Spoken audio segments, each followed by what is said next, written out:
She was the first African-American female combat pilot in the U.S. Armed Forces. As a professional speaker and expert on creating breakthroughs in life, she goes by the name of FlyGirl.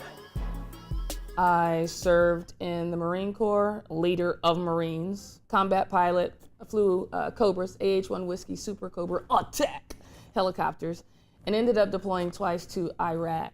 Since leaving the military, the one piece of advice that I would give a transitioning veteran, especially a woman, is take a little time for yourself.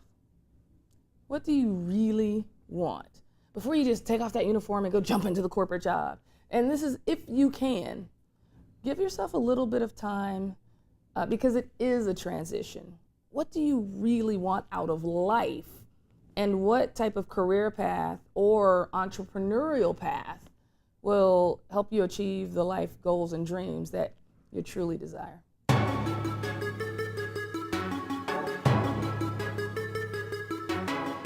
I don't feel like I was at the detriment of any stereotypes, being a veteran or being a woman, in transition. I knew I'd wanted to get out for several years, and I was waiting for the sign, right? And I was walking down the hall, and a couple women saw me from an earlier session. They're just like, "Oh my God, we're so inspired. We're all going for our plan A." And I was thinking, that's great. Well, I said that's great out loud, but in my mind, I was thinking, I inspired them to go for their plan A, and I'm not even going for mine. And I knew I wanted to be a professional speaker. So in that moment, I said, all right, I'm getting out. And I went around the conference telling everybody I was getting out. Now, there were Marines there, a huge contingent of corporate America, like 2,500 people. But I wouldn't recommend that exit strategy to everyone. The skills I personally needed to learn and or master, get very good at, were basic business skills. Because I was a cop before getting in the military, a Marine, a combat pilot. I didn't know anything about business, profit and loss statement, marketing, sales. I didn't know anything about all that. So it was a very, very, very sharp learning curve.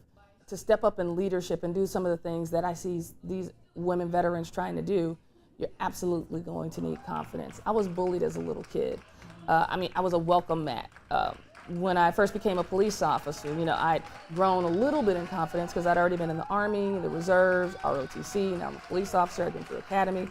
So I had skill, which gave me the confidence to go out there and execute. But I still remember the first time my training officer said, okay, go over there and arrest that guy. And I was thinking, okay, I couldn't just go up and say, excuse me, could you turn around, put your arm, so I really had to fake it before I became it. Turn around, put your arms behind your back. That didn't feel like me, but I also knew I had to step up with a different command presence, right? So the main characteristic or attribute that the police department and law enforcement, and especially the Marine Corps, holding your own, male-dominated, only woman in my squadron that flew Cobras, attack helicopters, the only woman that all the men in my squadron had ever flown with, you had to be able to hold your own.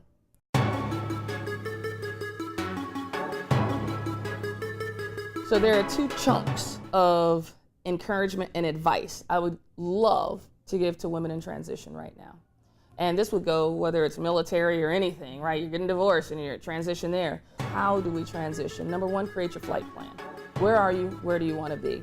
The most important point here is do not think about the how. What's the real vision? What do you really want? Step two is pre-flight. As a pilot, I'm going out there, I'm pre-flighting before the flight, looking at my aircraft. What's going to help me take off, have a successful mission, and come back?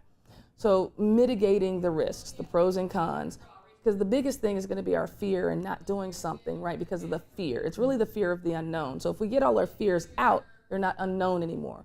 Then take off. Then execute, step 4. Finally, step 5. Review, recharge, reattack. Review your successes and your failures. Recharge emotionally, physically, and intellectually. And finally, reattack. Because there are only 2 ways to succeed. That's it. Done. The first time or again. Your gutsy move. What's your gutsy move? In your gut, you know it's right, but it takes guts to do it.